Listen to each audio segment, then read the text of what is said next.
참신한 시도와 독특한 아름다움으로 보는 이들을 매료시키는 세계의 다양한 건축물들.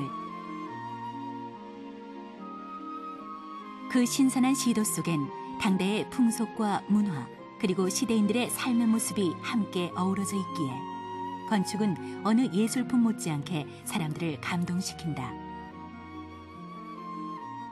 시대의 대표적인 삶의 모습과 건축가의 숭고한 고민을 담은 책, 건축 사유의 기호. 과학기술의 발전으로 대표되는 20세기의 건축은 우리에게 무엇을 일깨우고 있는지, 또 진정한 건축가의 역할은 무엇이며 추구해야 할 진실한 아름다움은 무엇인지를 다시 한번 되새겨보는 책. 건축 사유의 기호를 만나본다.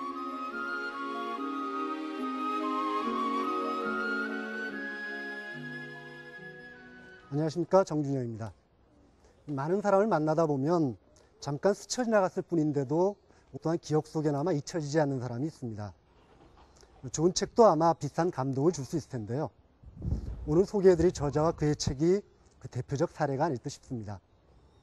철학책은 아니지만 나와 우리, 그리고 존재에 대해 생각하게 하는 책, 건물에 대해 다루면서 우리의 삶을 되돌아보게 만드는 책, 건축 사유의 기호를 쓰신 승효상 선생님과 함께하는 시간 마련해 보았습니다.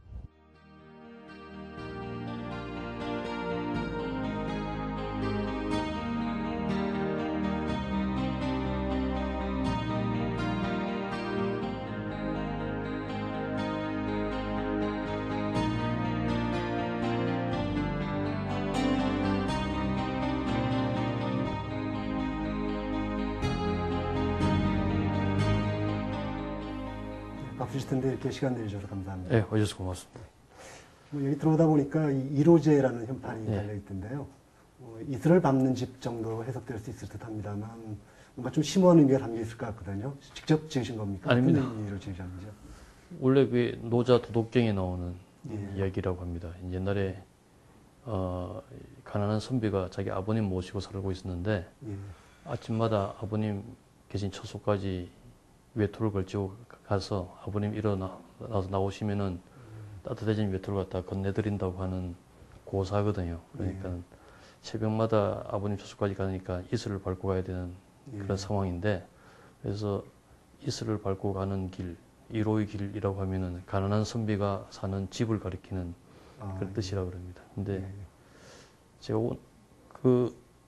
저기 보시면은 저기 현판이 저게 원래 200년 된 현판인데, 원래 제 사무실 이름이 원래 제 1호지가 아니었고 다른 이름이었습니다. 근데 92년도에 제가 지금 문화재 청장으로 있는 유홍준 교수 집을 설계를 해준 적이 있습니다. 이 양반이 그때는 아주 가난한 학자 시절이라서 돈이 그렇게 많지 않을 때 설계비를 깎고 나서 미안한 생각이 드는 나머지 자기 가지고 있던 현판을 저한테 선물로 줬어요. 대신 받으신 거예요? 예. 그래서 그 현판을 보니까 글씨도 하도 좋고 뜻이 또 너무너무 근사해서 완전히 제가 매료가 돼가지고 제 사무실 이름을 그것으로 바꿔서 지금까지 쓰고 있습니다. 뭐 선비의 삶에 매료되셨다고 하셨습니다만 그래서 그러신지 이 책들이 굉장히 많은 것 같은데요. 건축 관련 책만 있는 것이 아니라 예술사에 대한 책도 있고 뭐 역사에 대한 책도 있고 철학에 대한 책도 있고요. 뭐 선생님께서는 책도 많이 내셨는데 흔히 훌륭한 문필가하고 또 독서가는 통한다고 그러지 않습니까? 이 책에서 어떤 건축에 대한 영감 같은 것도 많이 받으시는지요?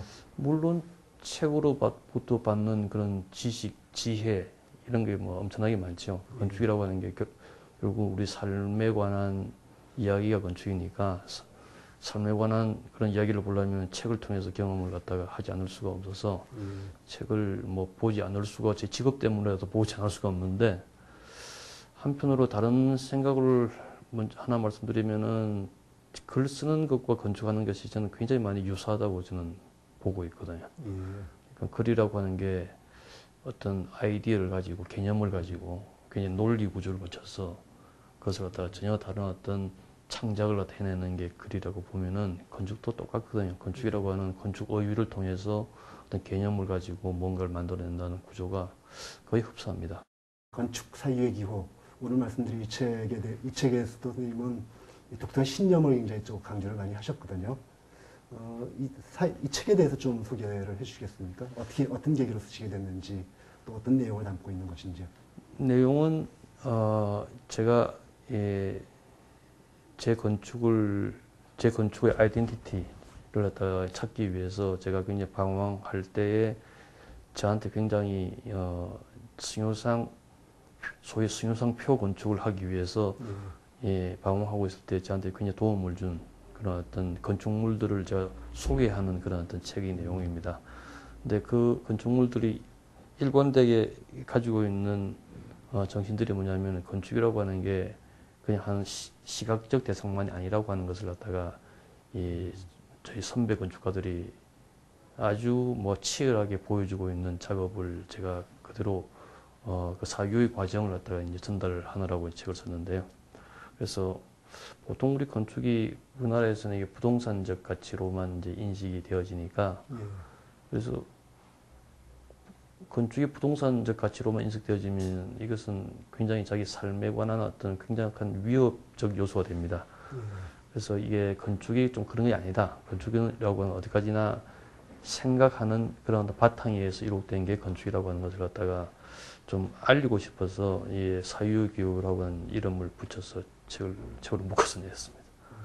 서문에 보면 선생님께서 처음 건축에 대해서 뜻을 세우신 그 때는 고등학교 3학년 때라고 나와 있거든요. 처음부터 이런 지금 말씀하신 그 신념을 가지고 계셨습니까? 아니면 중간에 어떤 변화를 겪은 적이 있나요?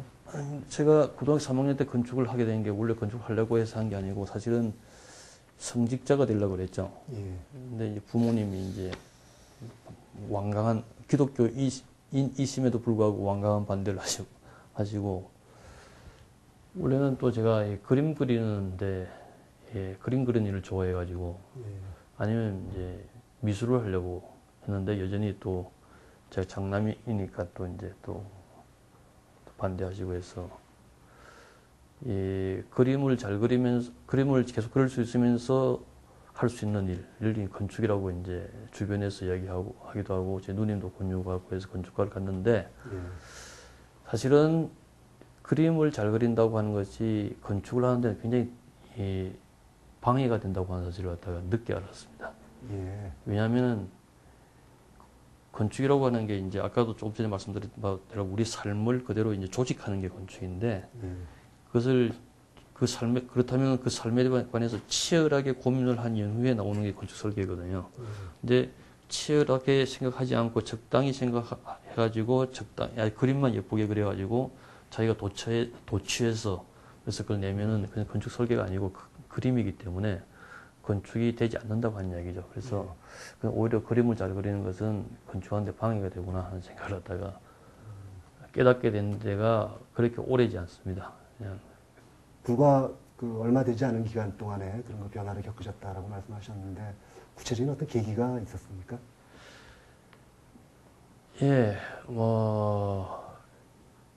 여러 가지 계기가 있기는 있었습니다만 저한테 결정적으로 제가 깨달은 게 아돌프 로스라고 하는 이 건축가를 만나면서입니다. 물론 제가 이 세상에서 만난 게 아니고 책을 통해서 이제 만나게 되는데 아돌프 로스라고 하는 사람은 이 책에도 소개가 되어 있습니다. 맨 첫 번에 소개가 되어 있는데 이 사람은 19세기 말 20세기 초를 갖다 산 비엔나의 건축가입니다.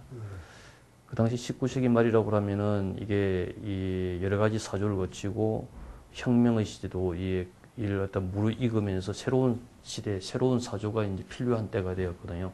그래서 소위 세기 말의 위기라고 하는 그런 어떤 때입니다. 그래서 문화나 이런 것이 굉장히 대가당탁하게 변하고 퇴폐적이고 굉장히 허무한 그런 어떤 분위기가 사회 전체를 지배하고 있을 때 새로운 사조가 필요하게 되었는데 그 당시 예를 들어서 건축을 얘기하면 굉장히 쓸데없는 장식, 이 건축을 가지고 굉장히 만연한 그래서 건축이 굉장히 힘이 없어지는 퇴폐적인 그런 분위기로 몰아가는 분위기였습니다.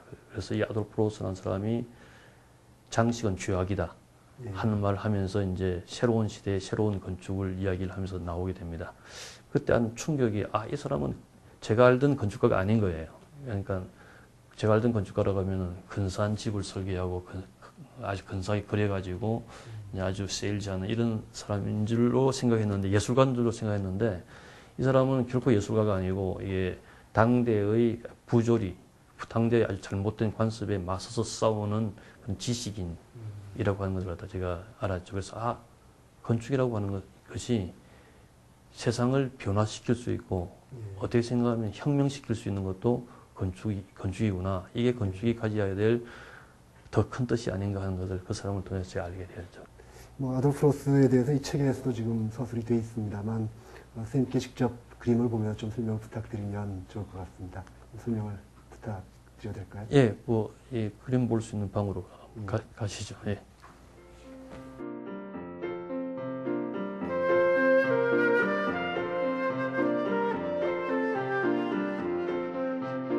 심혜상 선생님의 건축관의 형성 계기를 좀 더 자세히 알아보기 위해서 지금 슬라이드를 볼 수 있는 방으로 옮겨왔습니다. 선생님께서 계속 좀 설명해 주시겠습니까? 예, 그 책에 나와 있는 그 건축물들이 16개, 17개까지도 이야기할 수 있겠습니다. 그 중에서 다 소개시킬 수는 없고요. 몇 가지만 저한테 참 의미가 있었던 그런 사건들만 몇 가지만 보여드리겠습니다. 지금 보시는 화면이 이제 아돌프 로스가 설계한 로스하우스라고 하는 건물입니다. 이게 미카엘럽 광장이라고 이 합스부르크 왕조가 있는 호프부르크 궁의 뒷마당인데요. 뒷마당에 정면에 이제 로스하우스가 이렇게 지금도 이렇게 서 있습니다.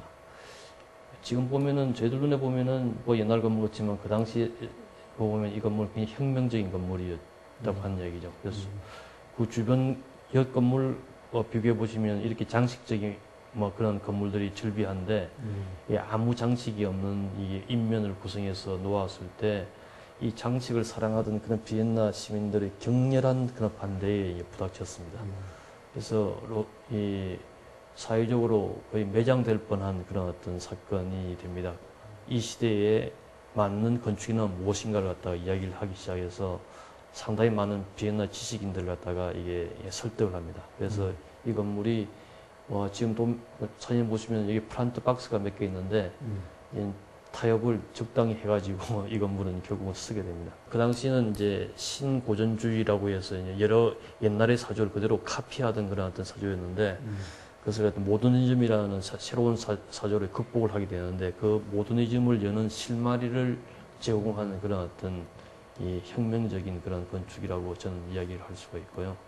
이건 아까도 말씀드렸지만 건축가가 가져야 되는 시대적 소명이 무엇인가 하는 것을 이 건축을 통해서 저는 철저히 배웠다고 말씀드릴 수가 있습니다. 또 다른 건물 하나를 소개시켜 드리면은 제가 학교 다닐 때 참 무한한 감명을 갖다가 이게 느낀 건축인데 이게 속 인스티튜트라고 하는 건축입니다. 물론 책에도 소개가 되어 있습니다. 루이스 칸이라는 이제 이 영감, 루이 칸 하면은 20세기 건축가 중에서 가장 영감에 찬 건축가라고 얘기를 하거든요. 이 사람 말하는 것도 봐도 시를 이야기하는 거고 영혼에 관한 이야기를 하고 굉장히 많은 그런 이게 정신적 분야에 대해서 이야기를 많이 이야기합니다. 이 사람이 캘리포니아의 샌디아고에 있는 라호에라고 하는 작은 마을이 있는데 그 마을에 생물학 연구소 속 박사라고 하는 사람이 이제 왁신을 발명해서 굉장히 유명한 사람인데 이 사람을 설립한 속 인스티튜트의 건물을 설계를 합니다. 건물을 설계하면서 정작 이게 두 동입니다. 두 동의 건물인데 가운데 큰 마당이 하나 있죠. 이 마당이 태평양으로 향하는 마당입니다. 저 건너가 그럼 태평양입니까 지금? 예, 이 두 건물 사이에 마당이 있는 거죠. 근데 이 마당이 원래는 이 사람 스케치를 보면은 사이프러스 같은 나무가 그려져 있는데 이 사람이 루이스 바라간이라고 하는 이 책에도 소개되어 있습니다. 이게 멕시코 건축가한테 이제 자문을 얻죠. 이 마당의 조경을 어떻게 해야 될까? 그러니까 이 멕시코 건축가가 돌 하나도 두지 말고 나무 한 그루도 심지 말고 비워 놓으라고 하는 얘기를 합니다. 그러니까 비웁니다. 그래서 이게 사실은 이 건축을 보면은 이 건물을 설계한 게 아니라 이 비워져 있는 이 마당을 설계를 했거든요. 그래서 비움의 가치를 이게 구축한 거죠. 비움이라고 하면 아무것도 없는 게 아니라 이 건축을 함으로써 비움을 만들었다고 하는 얘기죠. 비움의 가치라고 하는 것을 저에게 굉장히 가르쳐준 이 건축입니다. 저는 이 비움의 가치, 참 아름답다고만 생각했는데, 비움의 가치라고 하는 것은 제가 사실은 재건축을 승효산 건축이 무엇일까 하를 갖다가 고민하기 시작한 다음에 다시 이 건축을 재발견한 거죠. 제가 학교 다닐 때는 이 건축 알았는데 막연히 아름답다고 생각했던 게 이게 왜 아름다우냐를 갖다가 제가 이제 알게 된 거죠. 이건 비오기 때문에. 근데 비움이라고 하는 건 사실은 우리의 선조들의 고유한 가치거든요. 근데 이게 20세기를 우리가 이게 물신의 시대에 살아오면서 우리가 추방했던 가치죠. 그래서 갖다가 다시 우리의 가치였던 것을 갖다가 다시 이 시대에 되살리는 게 굉장히 긴요하다고 하는 게 저한테는 굉장히 중요한 과제가 되어가지고 이 건축을 새삼 제가 주목하게 된 거고요. 그래서 이 책에 소개를 했습니다. 선생님은 좋은 건축의 세 가지 기조로 한목적성, 시대성, 장소성 이렇게 들고 계신데 아마 이 비움이라고 하는 것이 지금 시대성하고 굉장히 맞아떨어지는 부분이라고 생각이 되거든요. 어떻게 이게 서로 연결되는 것일까요? 지금 시대에 우리가 꼭 비움이라는 걸 추구해야 될 어떤 배경은 무엇일까요? 예, 사실 그렇습니다. 우리가 지난 세기를 살아오면서 사실은 우리가 과거에 하도 못 살았기 때문에 그런지 모르지만은 이제 잘 살아보세요라고 하는 구호가 지난 우리 세대를 현혹을 많이 시켰죠. 그래서 지금 물신이 지배하고 있는 시대에 그래서 우리가 바야흐로 살고 있다고 저는 생각을 하고 있는데 너무 물신이 지배하다 보니까 이게 우리 가지고 있었던 원래의 도덕적 가치가 굉장히 와해가 되는 그런 어떤 사회에 우리가 살고 있지 않은가 하는 것을 제가 굉장히 깨닫습니다. 그래서 옛날의 건축을 보면은 이게 굉장히 조화롭고 특히 우리나라의 건축들을 보면은 주로 자연이 우선이고 인공은 뒤의 문제고 인공적 건축을 하나 만들더라도 옆집과 얼만큼 겸손하게 자기가 존재하느냐가 굉장히 큰 과제였는데 지금은 이게 그냥 천박한 그런 어떤 자본주의가 팽배해가지고 옆집보다도 더 크게 그리고 남보다 더 잘 보이게 그리고 모든 걸 차지하려는 듯한 그런 어떤 도시 풍경이 우리의 주변을 전부 다 뒤덮고 있거든요. 이게 너무 숨 쉴 틈도 없이 없는 것이 지난 세기 우리가 경제적 가치에만 우리의 삶을 우선순위에 이제 둔 거죠. 그래서 이게 결국은 행복하지 못하게 만들 것이라고 하는 얘기입니다. 과연 행복이라고 하는 게 무엇일까? 행복이 우리가 추구해야 될 진정한 가치라면은 행복이라고 하는 게 물씨는 결코 아니라고 하는 얘기입니다. 그래서 이게 우리가 가지고 있는 걸 좀 덜어내는 게 굉장히 중요한 덕목이 아닌가 싶어서 비움이라고 하는 것을 생각하게 결국 그렇게 이제 결론으로 지어졌고 사실은 이 비움이라는 가치가 아이러니컬하게도 요즘 서구 건축가들의 키워드가 되어 있습니다. 이 비움의 철학은 어느 정도까지 효력을 가질 수 있을까요? 또는 그 이후에 나타난 철학은 어떤 것이 될 수 있을까요? 사실은 요즘의 시대가 옛날하고는 달라서 한 사조가 한 시대를 갖다가 지배하는 시대는 전 지났다고 보고 있어요. 요즘처럼 이 정보가 이곳저곳에서 이게 마구잡이로 쏟아지고 네트워킹으로 연결되는 사회에서는 여러 가지 사조가 동시다발적으로 이제 전 있을 수 있다고 생각을 하고 있는 거죠. 그러니까 지금 제가 이게 비움을 주장한다고 해서 비움이 이 시대에 필요한 시대 정신이라고는 생각하지 않습니다. 이런 가치가 되기는 힘들다. 그렇습니다. 저는 제가 주장하고 싶은 이제 가치고 남은 또 아니다. 이 시대는 채워야 된다. 생각하면은 그게 논리적인 타당성, 정신적인 건전함을 갖고 있으면은 그것으로 좀 인정을 하고 싶은 거죠. 저는 공존의 가치가 굉장히 전 중요하다고 보고 있는 거고요. 이게 내 신념이 옳다고 남의 신념을 갖다 배척하는 시대는 이미 지났다고 하는 이야기입니다. 그래서 우리는 무엇이 서로 다른가 하는 것을 깨닫는 것이 중요하고 다르다고 하는 것을 갖다가 인정하는 전전에서 공존하는 길을 갖다 찾는 게 훨씬 더 가치가 있는 시대라고 생각하기 때문에 저는 뭐 이 시대 정신으로 굉장히 무겁게 지금 이야기를 갖다가 하고 싶은 생각이 들었습니다. 예, 그래서 이 승효상표 건축에 대해서 전문가들은 어떻게 생각하는지 한번 알아봤습니다. 한번 같이 보시죠.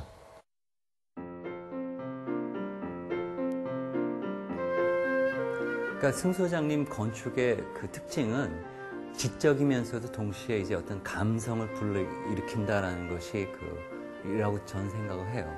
그러니까 그 책의 제목 자체도 건축이 사유의 기호다라고 생각을 하시는 거죠. 그러니까 건축이라는 것이 어떤 생각을 하는 어떤 통로이기도 하고 건물을 대할 때 생각을 유발하게 한다라는 굉장히 이제 이성적인 측면이죠. 근데 건물을 보시면 어떤 때는 굉장히 단순해 보이지만서도 자세히 이렇게 보면 벽이라든지 바닥이라든지 천장을 이렇게 보면 굉장히 풍부해요. 그러니까 그 재료들은 많이 사용하지 않지만서도 대단히 이렇게 풍부한 어떤 느낌을 줄 수 있는 건물들이에요.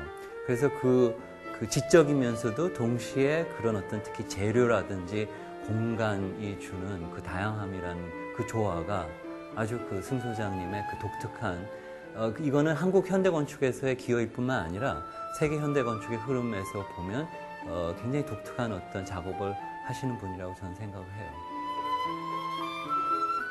배영민 선생님도 이 승효상 선생님의 독특한 세계에 대해서 많이 강조해 주셨는데요. 마침 우리 주변에서 이 독특함을 쉽게 확인해 볼 수 있는 건물이 있습니다. 우리 방송대학이 자리 잡고 있는 바로 옆에 있는 셋대박물관이라고 하는 곳인데요.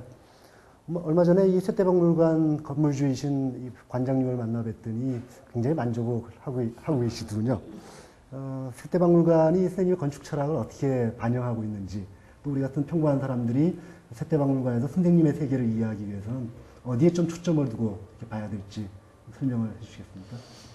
예, 셋대박물관 경우는 쇠를 다루는 그런 어떤 사업체를 가지고 있기도 하고 그 박물관 자체가 이게 자물쇠, 열쇠를 갖다 전시하는 그런 곳이기도 해서 그 재료에 대한 연관성이 또 있습니다만은 특별히 이게 대학로라고 하는 이 도시 풍경에 관한 이야기가 많습니다. 이게 뭐 잘 아시는 것처럼 대학로의 도시 풍경이라고 하는 게 하루에도 몇 번씩 건물이 이리도 고치고 저리도 고치고 건물이라고 하는 게 어떤 본래의 모습은 간 곳이 없고 그냥 선전, 간판 이게 아주 가벼운 풍경으로 점철되어 있는 곳이 대학로거든요. 화장을 너무 진하게 한 풍경. 또 너무 쉽게 하고 쉽게 또 허물고 자기의 정체성이 없는 오히려 그게 또 정체성인지 모르겠습니다만 그래서 이런 가벼운 풍경의 동네에 뭔가가 무게가 있는 진중한 어떤 무엇이 있어야 되겠다는 생각이 들어서 굉장히 육중한 어떤 무게감을 더하는 건물을 하나 놓겠다는 생각이 그 건물을 그렇게 이제 만들었습니다.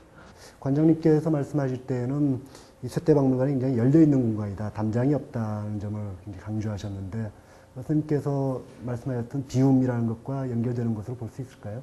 예, 우선 그 굉장히 간단한 어떤 메스만으로 구성되어 있기 때문에 장식이 전혀 없죠.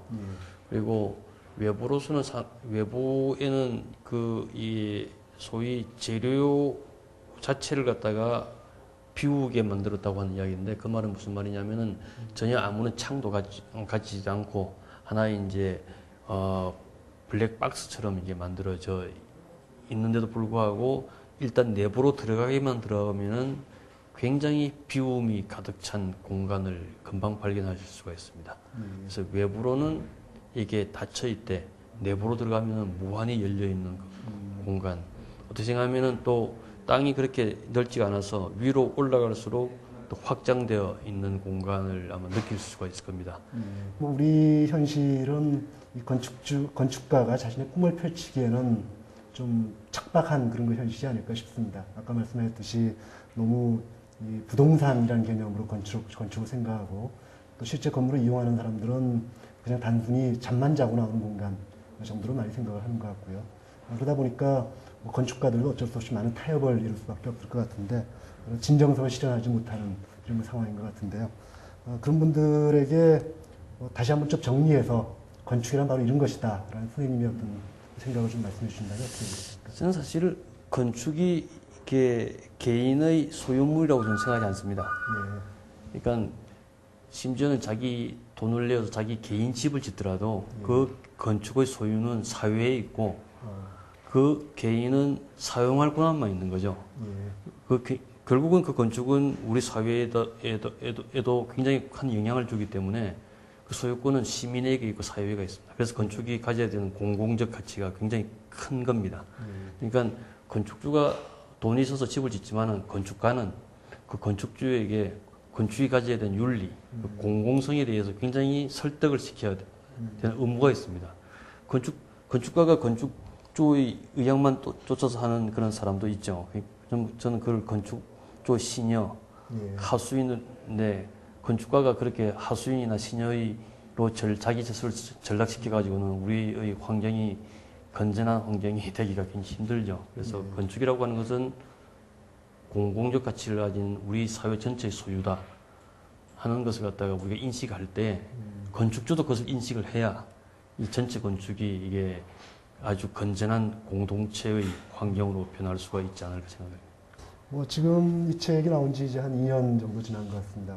지금 그 이후로도 여러 작업이 있으셨고 또 실제 건축 작업도 하고 계십니다만 앞으로 선생님 계획을 좀 피력해 주신다면 어떻게 될까요? 끊임없이 이 건축을 갖다가 해야 되는 그런 운명이니까 사실은 이때까지 지은 것들도 적지는 않습니다만은 건축을 할 때마다 이게 실수를 남발하는 것 같아요. 그렇습니까? 예.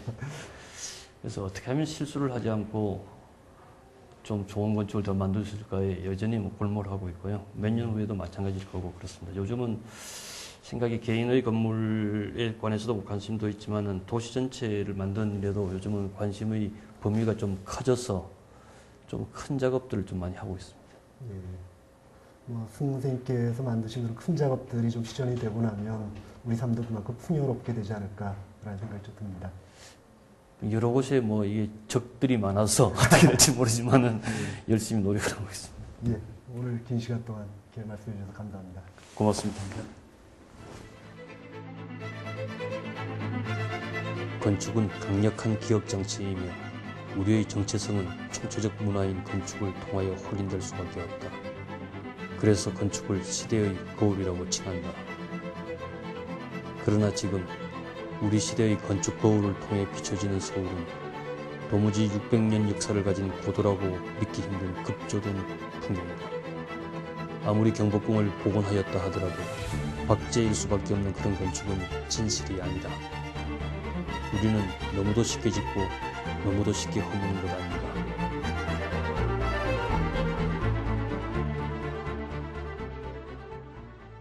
요즘 해외여행 많이 하시죠? 여행 중에 세계 다양한 건축물들 만나게 되실 텐데요. 과연 어떤 시각에서 그런 건축물들 바라보고 계시는지 새삼 궁금해집니다. 저도 지금까지는 겉모습만으로 건물들을 판단해 왔는데요. 그런 의미에서 이 책은 건축에 대해 이야기하고 있지만 그것을 만들고 또 그 안에서 생활하고 있는 우리 자신에 대해서도 되돌아보게 만드는 그런 자극을 주지 않았나 싶습니다. 우리는 건물을 만들고 건물은 다시 우리를 만든다. 다시 한번 곱씹어 보시기 바랍니다. 저는 다음 시간에 찾아뵙죠. 안녕히 계십시오.